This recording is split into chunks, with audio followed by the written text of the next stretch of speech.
to episode 30 of Gar Borras' Time Machine. Today, Gar, we're going to go all the way back in time, and this is going to be part one of a two-part episode. We're going to be talking about the history of The Tonight Show, and in part one of that episode, we're going to be talking specifically about the years 1954 to 1962, and of course, we're talking about the Steve Allen and Jack Parr eras of The Tonight Show. And initially, when we announced we were going to be doing this, because there's a total of 6 hosts in the history of The Tonight Show, I thought, okay, why don't we break it into 2 parts like we're doing? I was thinking, part 1, we'll talk about, the first 3 hosts. Part 2 will be the second 3 hosts. But the problem I came up with in doing the research was that, and what we're going to be discussing today, just the Steve Allen and Jack Parr eras of The Tonight Show is so extensive that I thought, okay, we're going to have to stick to talk about Steve Allen and Jack Parr. When we do part 2, we're going to be talking about Johnny Carson, Jay Leno, and the current host, Jimmy Fallon. So that's what's going on today. So I know when we got the idea to do this, you were saying the Tonight Show was something that meant a lot to you. So let's get right into it. Tell us, how did the Tonight Show come on your radar? How did you first become aware of it? Well, when I was a kid, of course, I was, born in 1956. Wow. When I was really young, of course, I was, watching cartoons and all that kind of stuff. Yeah. You can't, be a kid during that time and not be aware of, the things that your parents are into, at that time, because they're your parents. Yeah, of course. When they're excited about something, of course, as a kid, you're curious as to what they're excited about. So, at that time, there was a lot of things, that were, real popular from that time period. That's kind of, really during a hazy part of my time. Yeah. During that time of, the late 50s, early 60s, Steve Allen was a hugely popular entertainer. Oh, sure. At that time, and of course I was aware of Steve Allen because my parents enjoyed watching that, the shows that he put on. Yeah. And he started doing the Tonight Show, and they experimented with different names. Oh, yeah. They came up with Tonight. Yeah. And that's really where they launched the show as a radio program. It was pre-TV. Yeah. That Steve Allen was doing that, and kind of like toying around with the formats for these shows, because during this time all of that stuff was in development. It's all there. Hey, let's try this. Well, that didn't work. Okay, let's try that. It was kind of that kind of a time period where they really didn't have a whole lot of data to be able to analyze, like we have nowadays. Data seems to be the norm, but back in those days, data didn't exist, and they had to kind of go by the seat of their pants. Yeah, part of a reason for that. Yeah. So Steve Allen was really the guy behind the spearheading of that show as a radio program.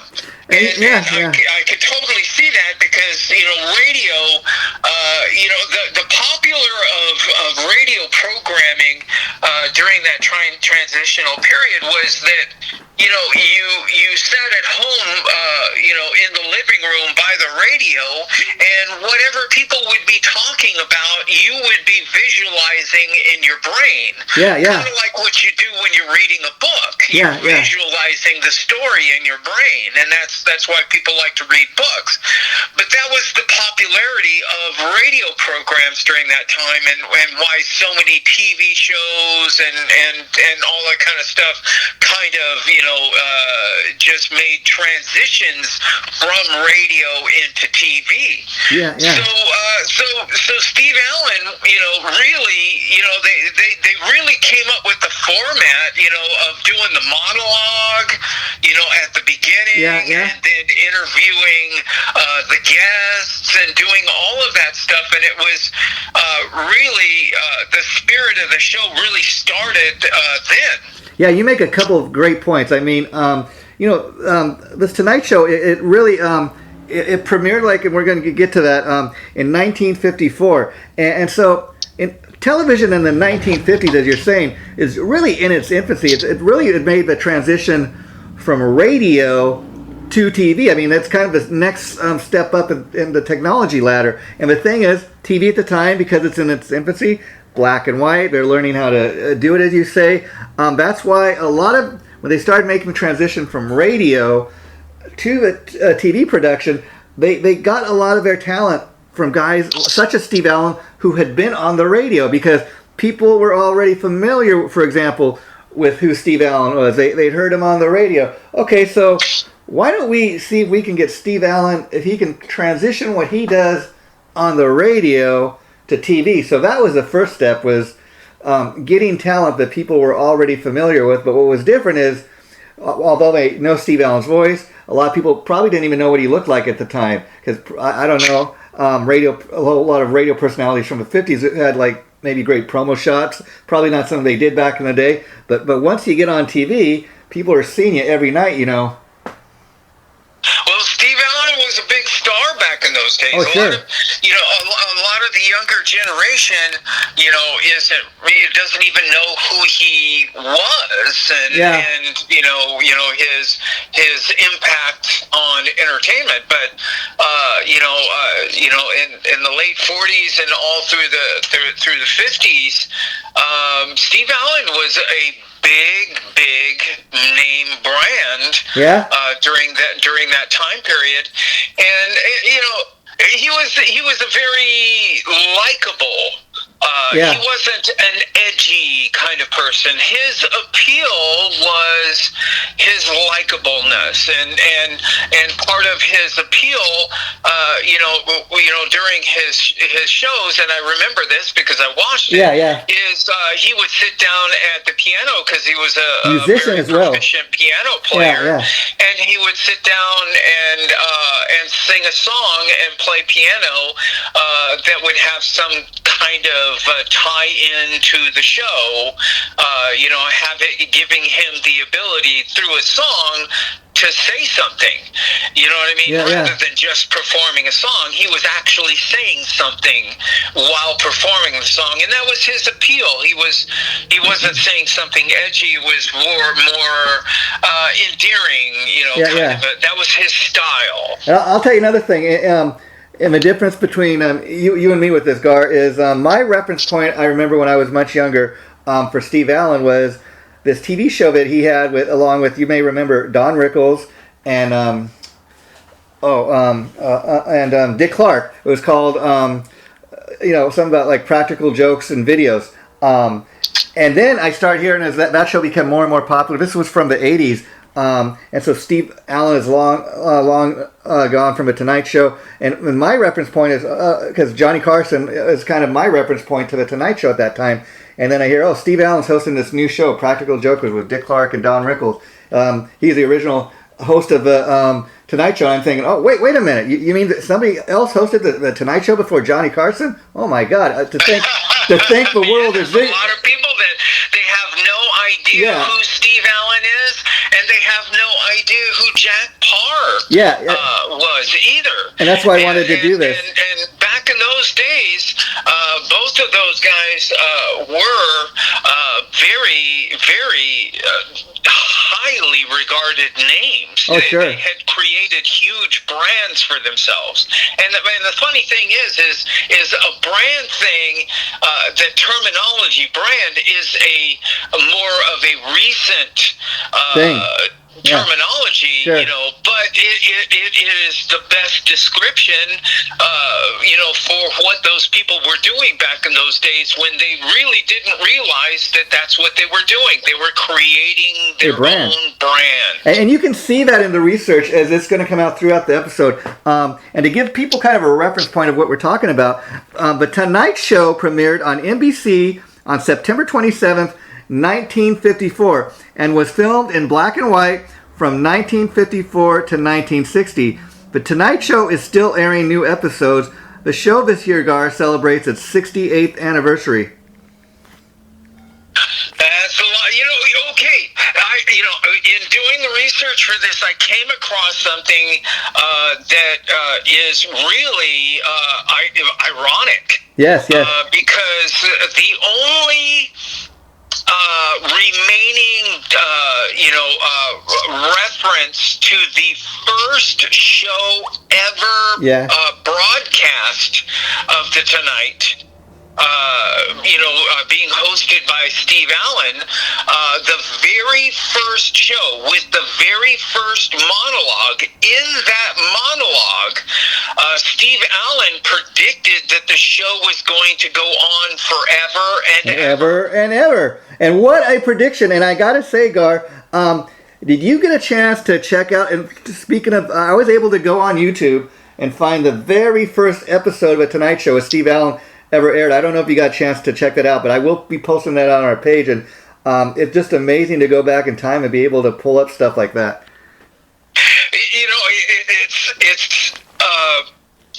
It's during a time period when I was just starting to become aware. During the same time period, the late 50s, early 60s, there were a number of profound things that were happening during that time period. Sure. That I still remember to this day. I remember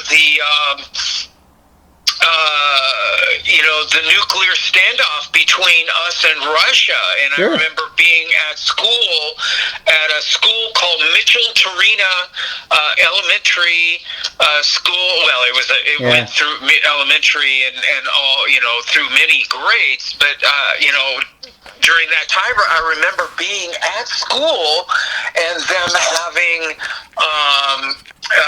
drills, where we would have to get under our desks. Sure. And I would be at school and I would hear military jets flying over the city. In fact, there was a number of times during that time period that I was a little kid at school and I heard jets breaking the speed of sound, and you would hear the sonic boom. And I don't think that anybody's ever heard a sonic boom nowadays. No. Because I think it's literally been since the 60s that you could hear that. But when a jet breaks the speed of sound and you hear that sonic boom, you're like, what is that? Sonic boom will get your attention. Oh, sure. It is huge. Wow. It is huge. I cannot stress enough about how powerful and how loud and how much it will shake your building you're in and the windows and everything. It is hugely profound to hear a sonic boom. And I heard it a number of times when I was a kid. Yeah. And Gar... during that time. Oh, yeah. And Gar, the thing that we should make note about the Tonight Show and why it is so historical is because...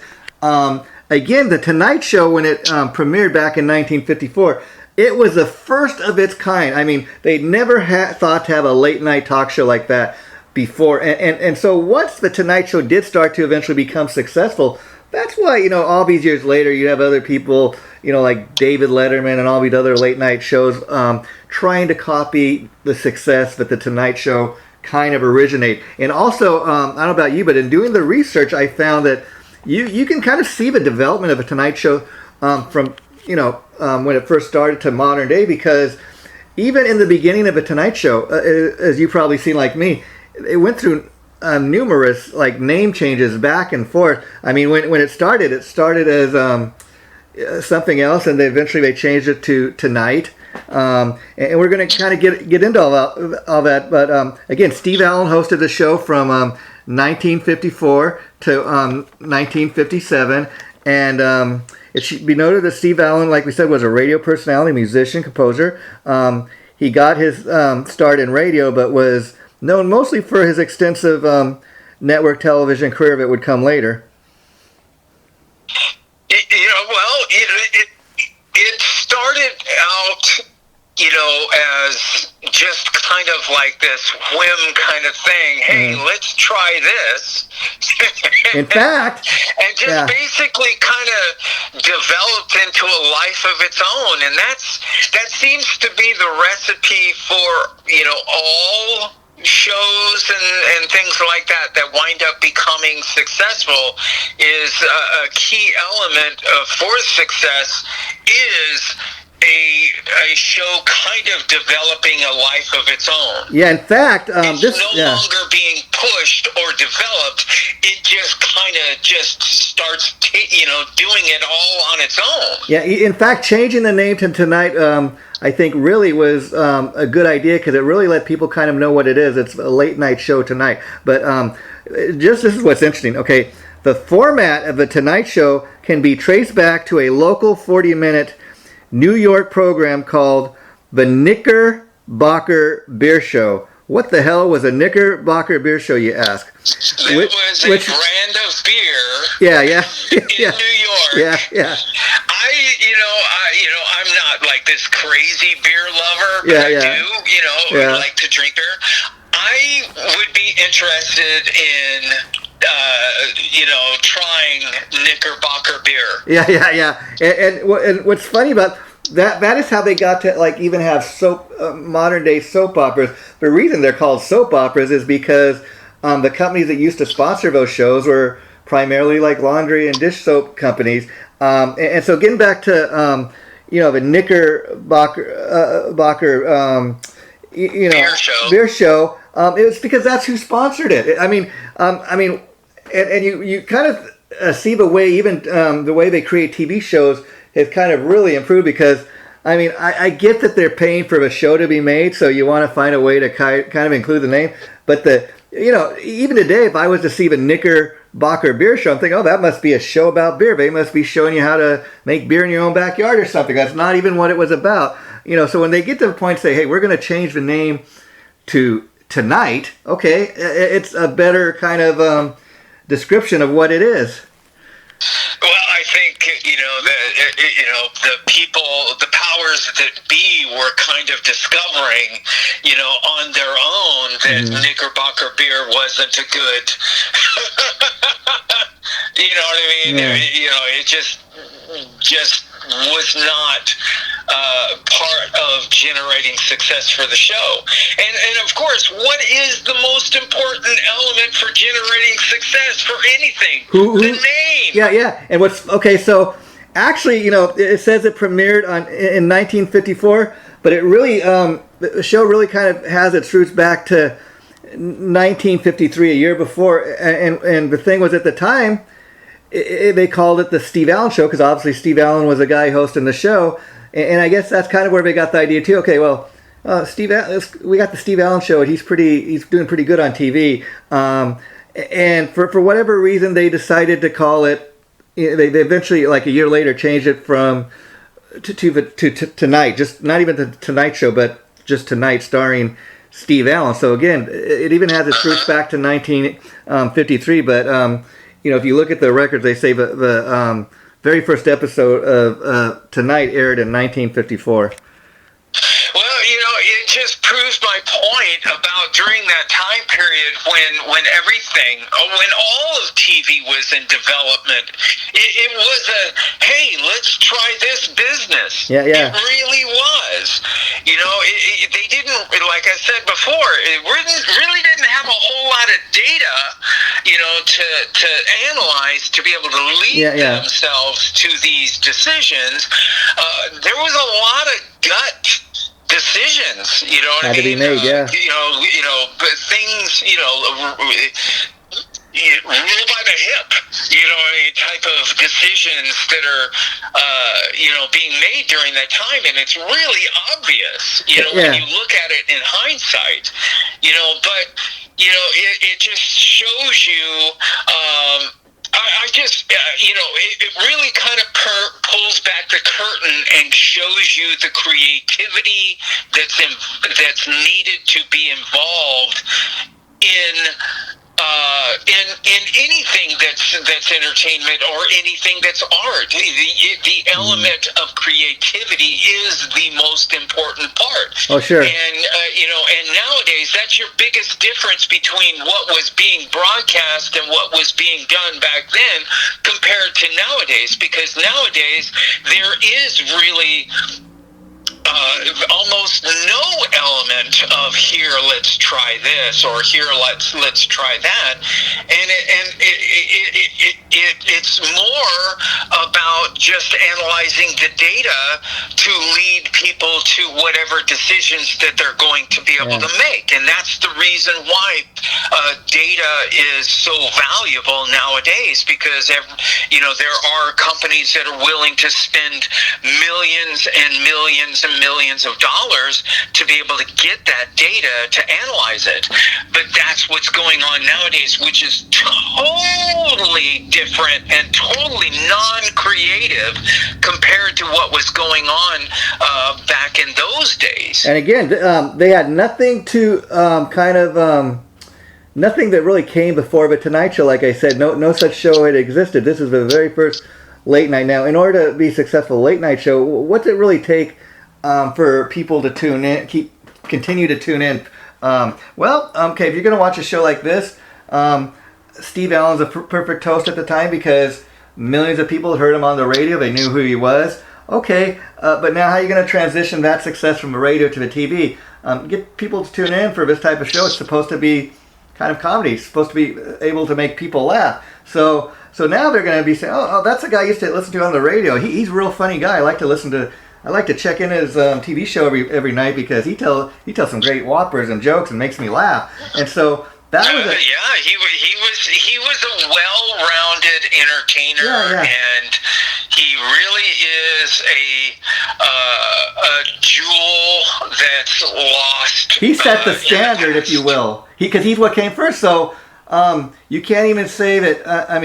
I'm sure that he was influenced by other comedians, but there had never been a late night show before what Steve Allen did. He really set the standard for what would come. And like I was saying earlier, he really created the format that still exists today. To this day.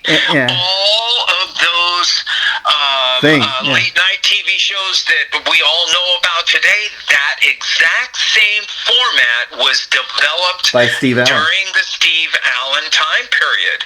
It was really that. And then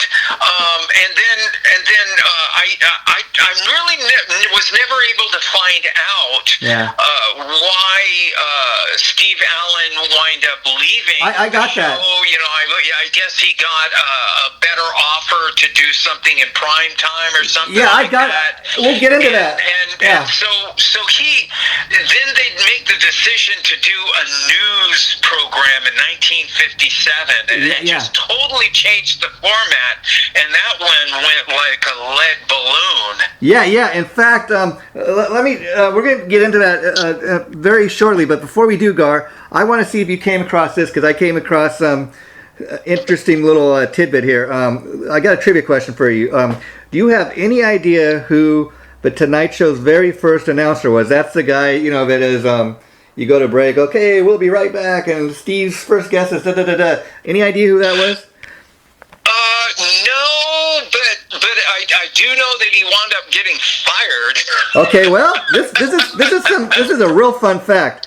The Tonight Show's very first announcer was none other than the now legendary Gene Rayburn. You may know that name, Gar, who would go on to host the Match Game for 2 decades. So a guy that Gene Rayburn was really famous for that microphone that was like a long stick with a round ball at the end. Yeah. So a guy that gets his start as Steve Allen's announcer on the Tonight Show would go on to host his own game show for 2 decades. So again, it's all about you start off a little, and then you explode and get your own show. Just amazing how that so often happens. Well,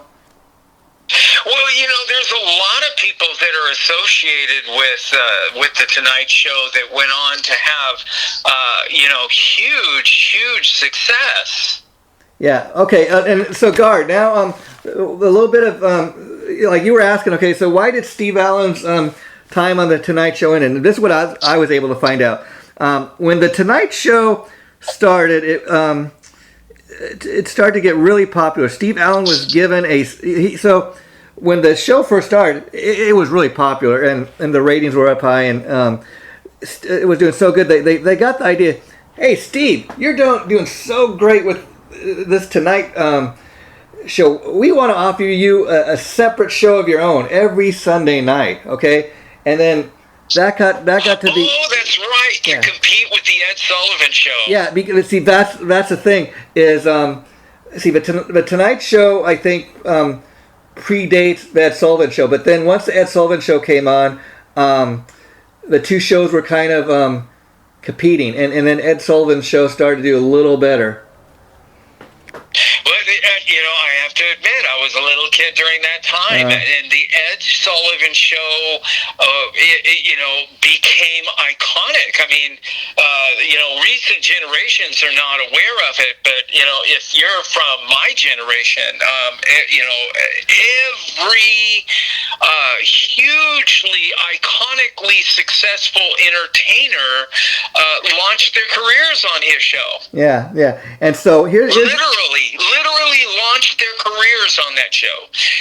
You can just go on for an hour listing the names of people that debuted, that went on to be huge, iconically successful. Joan Rivers, Ed McMahon. It's scary how many people came from that show. And so, it became a juggernaut during that time period. Yeah. And even Steve Allen couldn't, cut into that juggernaut. And so, that was the sole purpose of Steve Allen doing that. And even he couldn't have an impact on Ed Sullivan's show. In fact, Gar, okay, so starting in June 1956, in order to give Steve Allen the needed time to work on the Sunday night show, they began to have a co-host tonight. So they had two hosts, and they had Steve Allen and this guy Ernie Kovacs. Kovac would host tonight on Mondays and Tuesdays, and then so they did that for a while, and then in January of 1957. Both Steve Allen and Kovacs departed their hosting duties on Tonight. Okay, and then it says NBC ordered Allen to concentrate full-time on his Sunday night show. NBC had hoped to dominate the Sunday night ratings with Allen's Sunday night show. So that's kind of what happened there. I guess Ed Sullivan's show just beat them in the ratings. It says... But eventually the show... the Ed Sullivan Show was a juggernaut. A literal juggernaut. And then so it says, eventually the show was beaten in the ratings, first by CBS with the Ed Sullivan Show, and then by ABC's Maverick. And then here's what you're talking about. So the show starts to get low ratings, and then they decide, okay... we're going to change the name yet again to something totally different. It's going to be Tonight America After Dark. It became more of a news show than the comedy kind of late night show that it was. And so again, they're kind of not only renaming and rebranding, but like again, when I sit here and read this Tonight America After Dark, what the hell is that? Exactly. I mean, when you look at it in hindsight, it was a bad idea, and whoever came up with that idea at the boardroom probably, was hoping to, slink into the shadows. You know what I mean? Because I don't think that went over well with the brass at that time. And then they wound up, deciding, to go back Yeah, yeah. To that format and going back with Jack Parr. Yeah. Now, Jack Parr, became a rock star at that time. Oh, sure. I mean, he was extremely popular.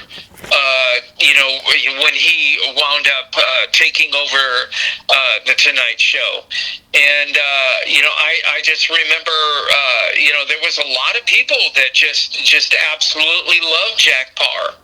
Yeah, and to further that point, it said in my research, what I found says in July of 1957, NBC made the very wise choice of returning the show's format to that of a talk show variety format, and I'm guessing they did that more so because they had seen the success of the Ed Sullivan Show, and they thought, okay, maybe if we go back to more of a comedy variety show, late night show, people will start to tune in again. People aren't tuning in for us after dark news hour or whatever it became. Let's go back to our roots. And even though Steve Allen's no longer doing that show, it's one of those things too where NBC probably thought, we own the rights to the name Tonight. Steve Allen was just the host. He's just the talent. He can be replaced. And then that's where they bring in Jack Parr, at that point in 1957.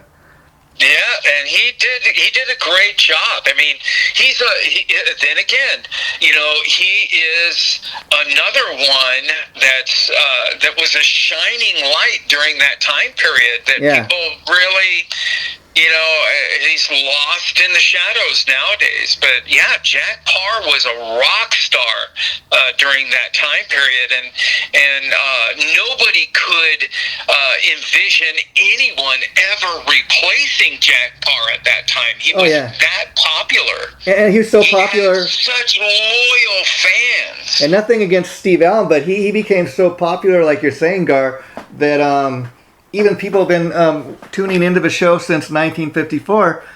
They had maybe at that point forgotten about what a funny guy Steve Allen was, and they thought, oh, this new guy, he's just as good or better. And the thing about it is, we really have Jack Parr kind of the one. He's responsible for it going from being called Tonight to the Tonight Show, because what I was reading is, like, if you've seen some of the pictures I posted on our Facebook page today announcing that we were doing the show today, it says like Tonight starring Jack Parr, but what he started to do, like during the tapings of the shows or just talking about the show, he started referring it to as the Tonight Show with Jack Parr. And so when they'd make up ads or posters, or people would just be on the radio talking about they started to call it the Tonight Show with Jack Parr, because that's how he referred to it. So it goes from simply being known as Tonight to the Tonight Show, and we have Jack Parr to thank for that.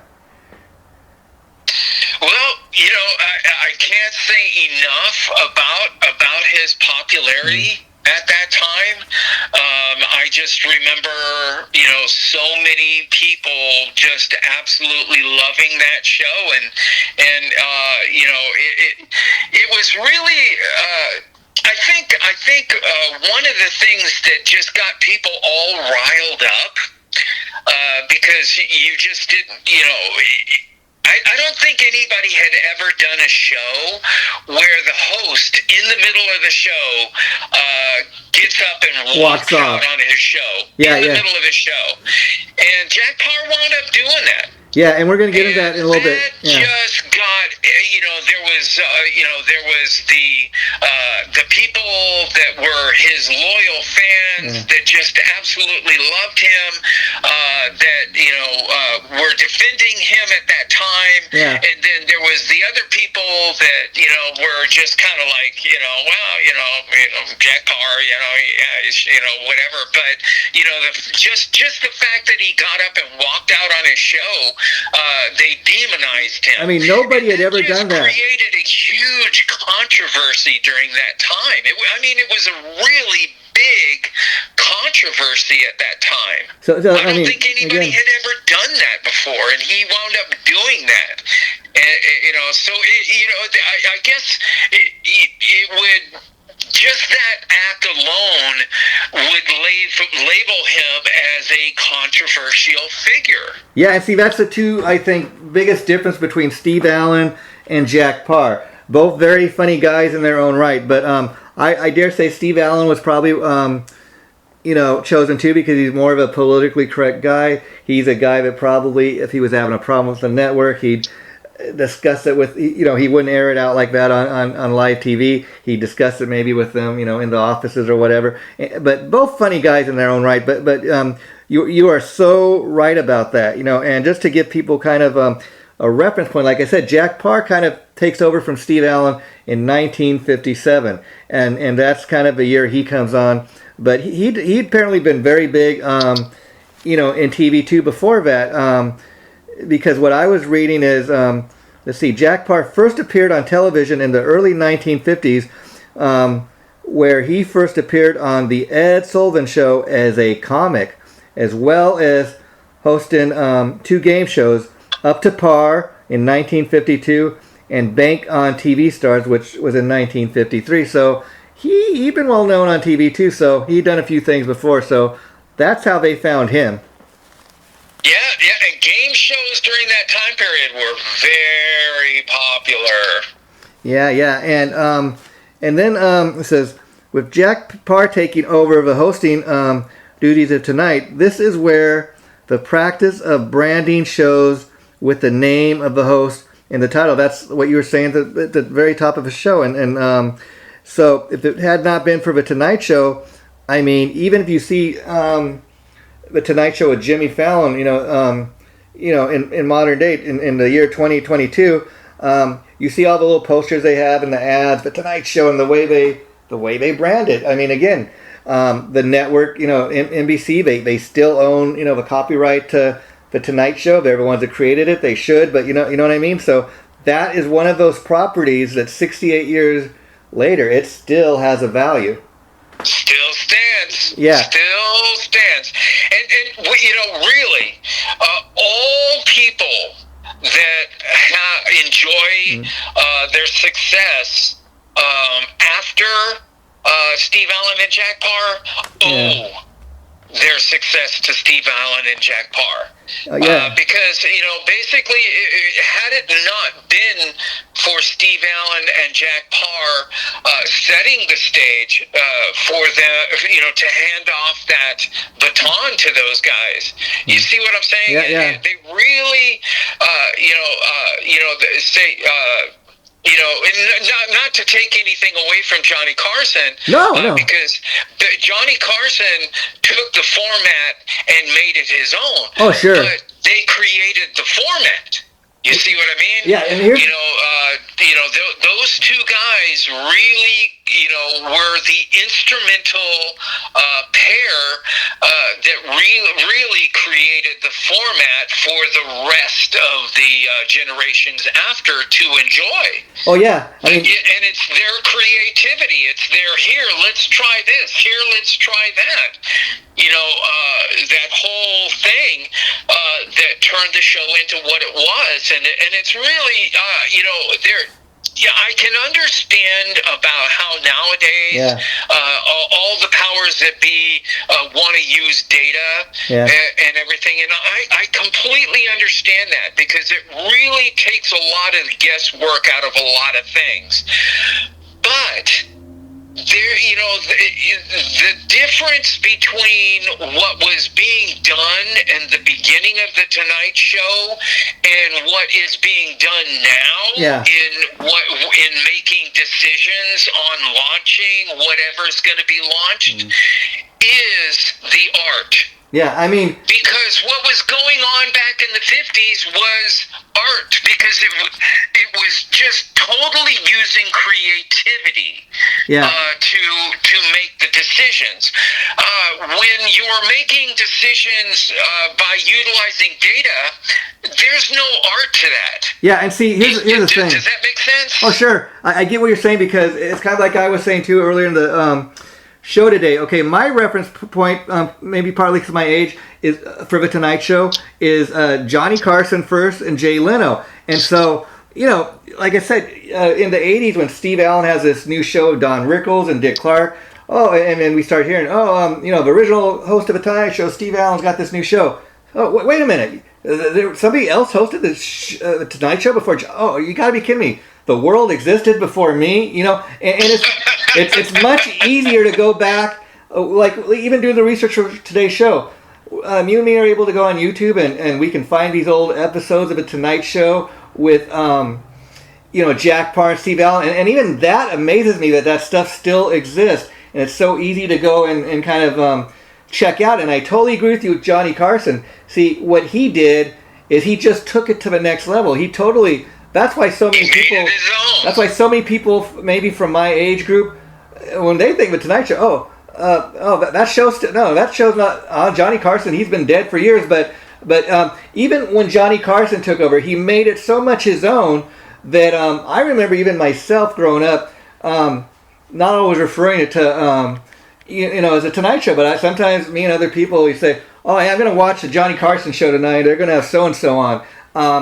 He was so popular that it started being referred to as the Johnny Carson show. And the other thing I agree with what you're saying is that's why, honestly, up until Jay Leno, I watched the show. I'll be honest, I haven't watched the Tonight Show in several years.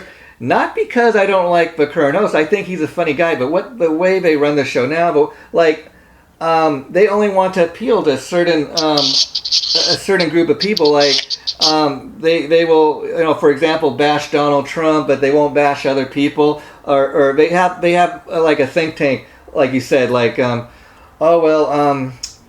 we can't tell a joke about this person because that'll offend too many people, but we can joke about this other person because people will really dig that. And I think... Well, there you go again. You're referring to data rather than creativity. Yeah, and that's what I miss about even the Jay Leno era of the show.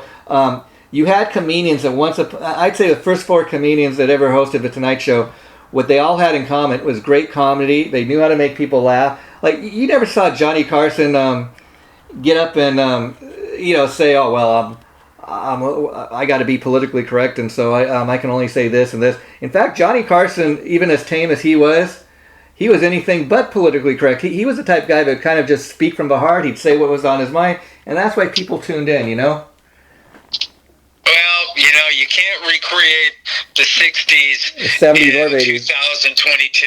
Yeah. Unfortunately, he's a reflection of that time period and what was socially acceptable at that time. Yeah. And unfortunately, those things have changed. Yeah, and Gar now, over the years. And like I said, this show is celebrating its 68th anniversary this year, and that's part of the reason I want to do the show, because I can't really think of another show that's been on TV that long. I mean, maybe The Price is Right, but even The Price is Right hasn't been on for 60-something years, It's a close second maybe, but in September 1960, the Tonight became one of the very first network TV shows to be seen in color. So again, that was a big change for TV. I mean, you're watching The Tonight Show from 1954 to 1960.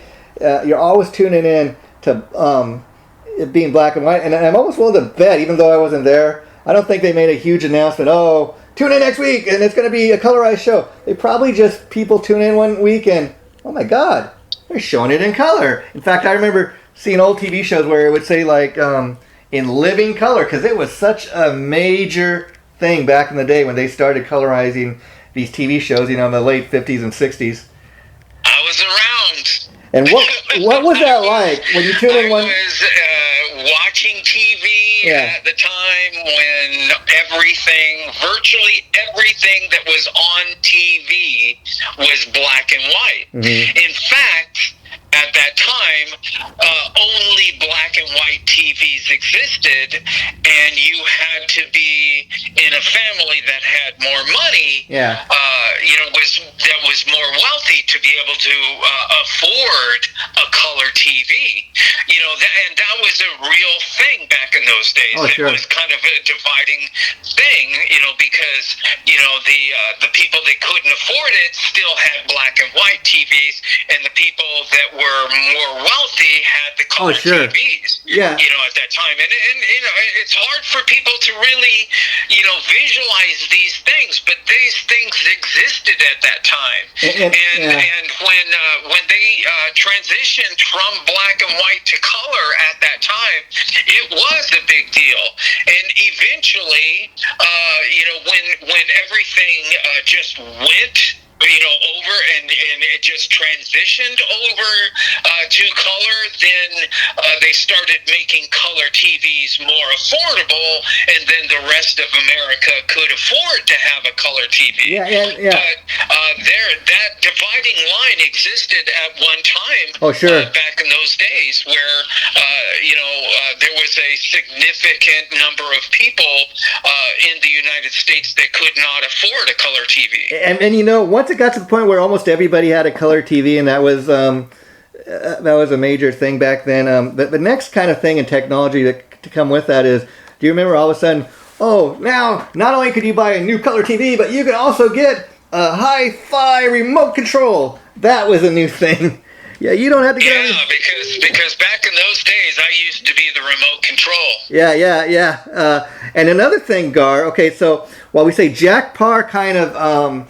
he's responsible for the way, not just the Tonight Show, it started being known as the Tonight Show because of him, but they started branding TV shows, once he started doing that, and they were seeing TV shows being, everybody wanted to brand their shows and stuff. So not only do we have him to thank for that, but he's also responsible, apparently. Says it was Jack Parr who introduced the idea of having guest hosts. And one of the very early guest hosts he chose when he was off one night was Johnny Carson, the very man who would follow him. Yes. Another thing about the show back in those days, and a lot of people, we talk about it and everything, but we don't talk about the guests. Oh yeah. Because really, there's a huge part of the appeal to that whole format and everything was the guests. That was your reason for people to tune in every night, because those guests were different. Gar Borras? It wasn't the same thing every night. So the talk show format always had the element of a freshness that I'm sure they were discovering at that time. It was a show that could always stay fresh, which I think had a lot to do with why Steve Allen was predicting in that very first monologue in the history of The Tonight Show, predicting that the show would go on forever because of that element of freshness. But, back in those days, the guest list was like literally all the iconic names from that time period. The Zsa Zsa Gabors, who nobody knows who Zsa Zsa and Ava Gabor are today, but back in the 1950s and the 1960s, the Gabor sisters were famous. They were the Kardashians of that time period because they were just famous for being rich and beautiful. Gar Borras. They had no talent. They weren't on any shows. They weren't in any movies, but they were regular guests on the Tonight Show, the Gabor sisters, and they're just an example of many other people that were guests on the show that were iconic, hugely popular people from that time period. The Tony Curtises, Burt Reynolds. The list goes on and on of all these hugely popular guests that were on the show. Yeah, Gar Borras, I gotta say, this is why you are the rock star of this pop culture playground that everybody loves, known as Gar Borras' Time Machine. I gotta tell you, as we sit here and do this, never has this happened in the history of Gar Borras' Time Machine. Originally, what was going to be a 2-part episode, I have now decided we are going to turn into a 3-part episode. We're going to, because let's because the third part, what I think, you're absolutely right. That's what's missing. We need a whole hour to talk about just some of the guests. What I want to do is maybe we'll come in part 3. We're going to talk about some of the guests, like you said, that over the years have appeared on the Tonight Show. Like you said, maybe started out as being nothing, but they go on to have legendary careers. So once again, Gar. I think it's a super great idea. Yeah. And the reason being is because, yes, I was around and I was aware of these people. Yeah. So I can give you little tidbits of time period information about each one of those stars that made them unique during that time. I mean, I can even tell you. It's crazy because I was so young. But I absorbed this information like a sponge. It's crazy. I didn't set out to absorb the information. It's That's just the impact it made. For some reason, I absorbed a lot of that information from back in those days. Yeah, that's the impact it made. And doing a show like this, where if you want to refer to this as retro, what we're talking about, a big part of that is so many of these people, not just the hosts, but so many of the people that appeared on the show over years are now, they passed on, they're long and gone. And I mean, I can just tell you from my time of watching the Tonight Show, people that have come and gone and that really stood out to me that went on to have huge careers. People like, Burt Reynolds, obviously, Betty White, Suzanne Summers, Sam Kinison. My God, we could go Sam on Kinison.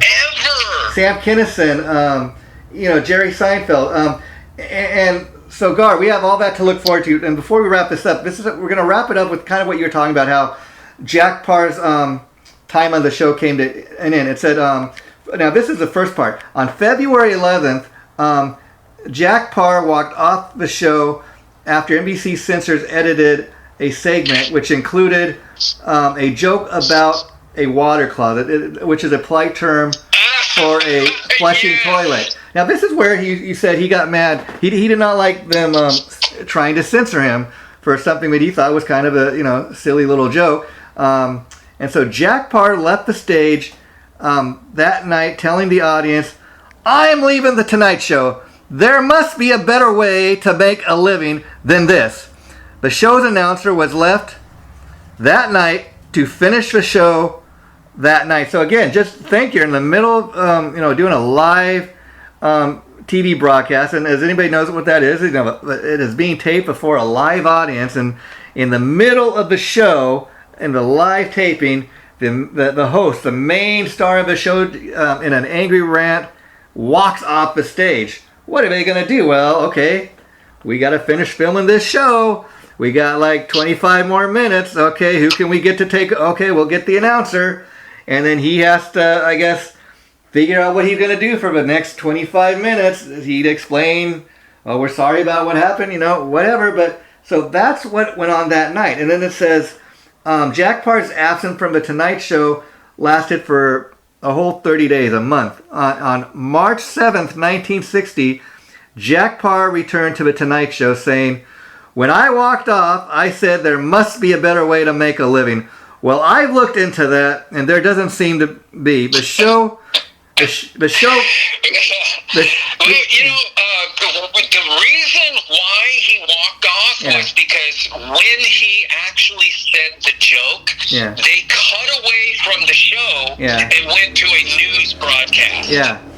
And so it says, when he came back a month later, he made that little remark that, when I walked off the stage a month ago, I said there must be a better way to make a living. Well, I found out there isn't. He remained on the show for another 2 years, and then at the height of his success, he decided to cut all ties with Tonight Show, and he left in 1962. He got offered another show in prime time, so he looked at it as a step up. Yeah. You know what I mean? Going from a late night, which is not a ratings juggernaut, and then stepping into prime time, which is the filet mignon of ratings. And so, that then again, it just shows you that nobody's got a crystal ball, because technically, when you look at it on paper, he's making the right decision to leave the Tonight Show to go to a primetime time slot. And I will. It turned out to be the wrong decision because the Tonight Show got taken over by what is today considered the most iconic host of the show, and then his primetime show didn't last Too long. a year or two, or you know what I mean? And that's why. So on paper it looked like the right decision, but in hindsight it was not the right decision because after that you really didn't hear much about Jack Parr after that. He just kind of fizzled out after that. And you know. And that's why that's where we choose to kind of end this episode and pick it up in part 2. But we will end with this. I think in a way, I mean, Jack Parr even kind of got to handpick his replacement because you remember I said that it was Jack Parr that introduced the idea of having co-host, and Johnny Carson was one of the guest hosts. Guest host. And Johnny Carson was one of their very first guest hosts, and they must have seen the response Johnny got, and that's probably why they chose him as Jack Parr's, replacement. In fact, what we're going to get a little to when we do part 2 is Johnny Carson would continue the, the tradition of having guest hosts, and probably one of the most famous guest hosts he had was, of course, Joan Rivers. But I don't know, Gar, it was very interesting doing this because, like I said, my reference point for tonight's show is pretty much Johnny Carson, Jay Leno. And it's interesting to go back because I've heard about Jack Parr. I've heard about Steve Allen. It's interesting to go back and kind of see what came before because we all got to realize, the world existed before we came into it. So when you have a show that we're talking about 68 years later, it's been on there, I'm not 68 years old, so, TV existed way before me. So it's interesting to do these episodes and kind of learn what came before. Well,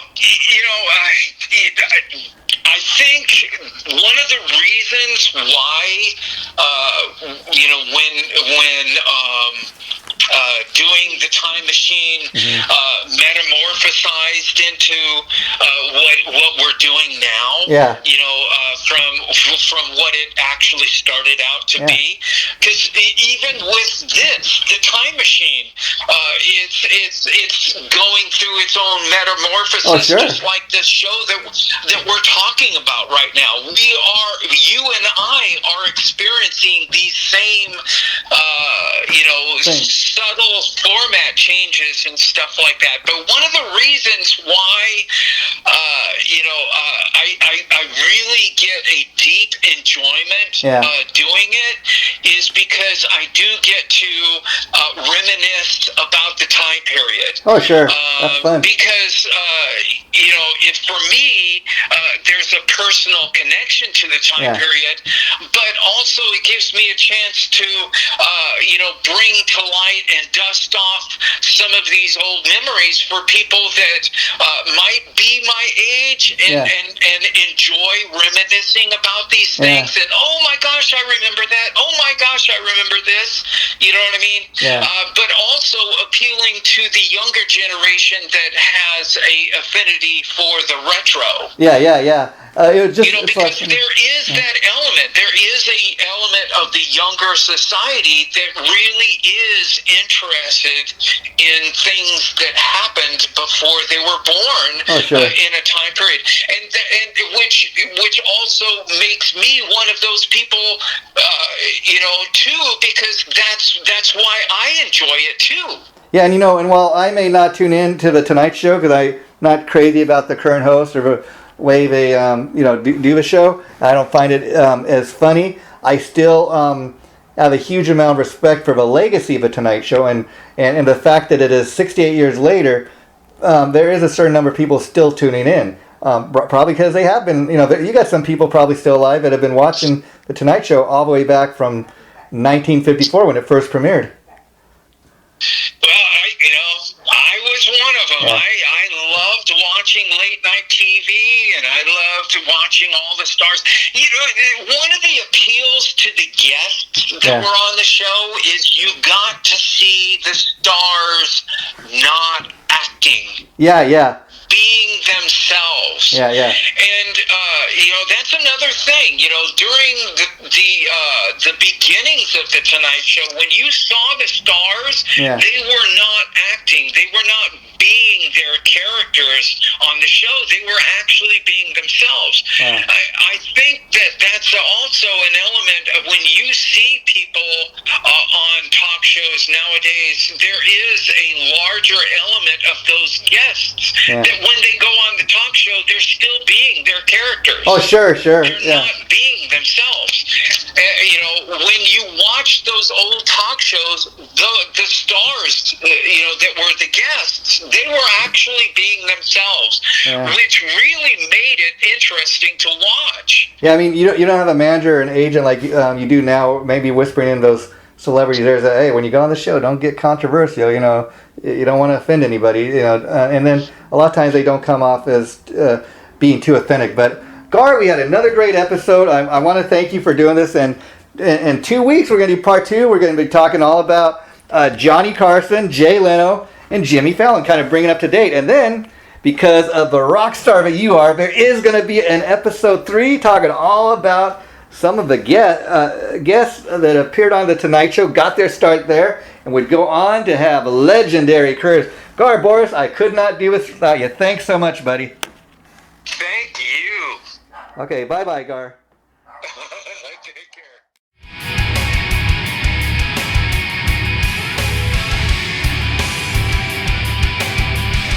Chaotic Riffs Magazine